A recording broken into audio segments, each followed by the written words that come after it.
O Casão, o Vojvoda, talvez, na verdade, não é tão novidade na passagem dele pelo Fortaleza, alguns momentos de pressão, mas talvez esse aqui seja o maior deles. Vamos lembrar que também tem um time que segura treinador, é o Fortaleza, né? O Fortaleza ficou com o Vojvoda na última colocação, na lanterna do Campeonato Brasileiro, um turno inteiro, segurou a onda da diretoria e ele reagiu, e hoje está na Libertadores. Mas a pressão sobre ele talvez nunca tivesse sido tão grande, né, Casão? É uma sequência dessa vez, né? Além de perder as duas partidas, além de perder o título para o Ceará, perdeu o primeiro jogo, empatou o segundo, né? Nesse meio, ele perdeu para o CRB por 1-0 no Castelão, pela Copa do Nordeste. Teve perdeu o título, perdeu para o CRB e agora tomou 3 do Racing.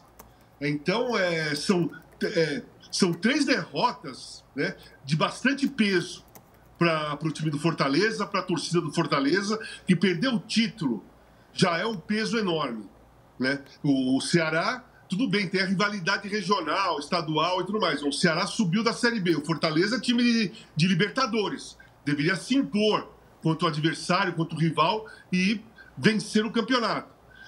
Quanto o CRB em casa, é a mesma coisa. Olha o tamanho atual do Fortaleza e do CRB. Perdeu. Venceu o Fluminense na estreia e deu uma abafada já numa crise que estava começando a rolar. Aí vem na estreia, toma 3-0 do Racing. Tem que reagir. Vai ser difícil nesse momento, eu acho. Não vai ser vídeo do Marcelo Paz que vai convencer aqueles torcedores mais radicais que tá tudo bem. Não será vídeo, será campo, desempenho e resultado. Ok, pode ganhar na próxima rodada do Campeonato Brasileiro, pode ir para 6 pontos, mas na outra semana tem rodada da Libertadores de novo. E tem que ganhar o jogo, porque agora, com essa derrota de 3-0, o Fortaleza precisa ganhar do Colo-Colo e do outro time, como chama? Bucaramanga. Bucaramanga e do Colo-Colo, as duas. E torcer pro Racing disparar. Ele tem que torcer pro Racing ganhar dos caras e ele ganhar as duas de cada um. Para não correr risco. Porque se ficar alternando um empate fora, aí se o Racing perde para um dos dois, começa a embolar e aí entra o saldo de gol. O Fortaleza tem que evitar o saldo de gol. O Fortaleza tem que ganhar os 2 jogos e torcer pro Racing atropelar os caras. Em relação ao Racing, é o seguinte, eu escrevi um texto ontem de manhã sobre o jogo, que eu falei assim, o Fortaleza ia bater de frente na primeira rodada com um time barra pesada. É assim que eu vejo o Racing. O Racing é barra pesada. Sabe por quê? Porque o Racing tem momentos de Mike Tyson nos jogos dele. Ele parte para cima e começa a socar e tenta derrubar logo de cara. Ele fez isso com o Corinthians, ele fez isso com o Cruzeiro na final, ele fez isso com o Atlético Paranaense. Em 20 minutos estava 3-0 lá em Córdoba. Contra o Cruzeiro, em 20 minutos já tinha feito 3 gols e o juiz anulou 1. O Gustavo Costa, ele tem na cabeça uma coisa que...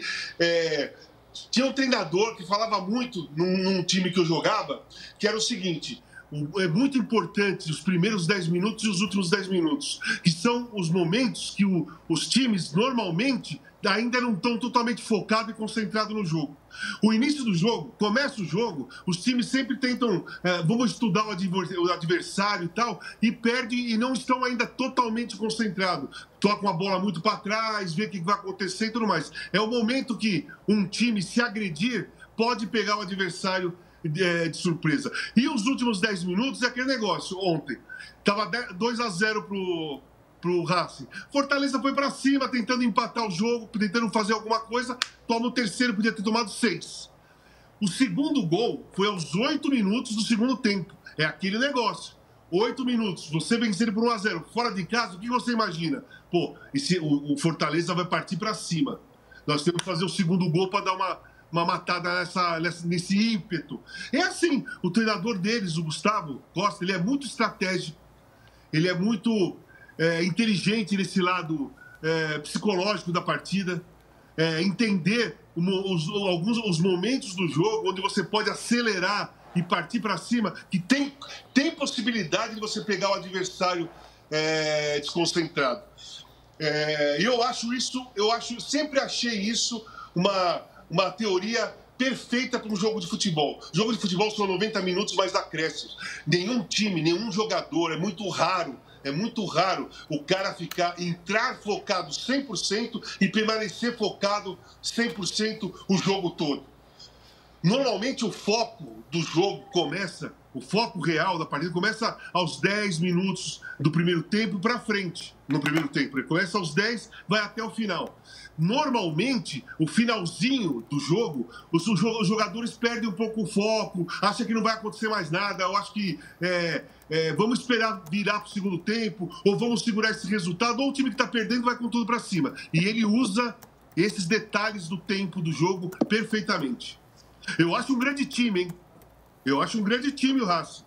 Gosto de ver o Racing jogar. Muito bem, ó. Então tá, Fortaleza embananado aí logo na estreia da Libertadores, o Racing. Gostei da definição. Barra pesada, um time barra pesada, o Racing. Mas agora vamos falar de outro tema.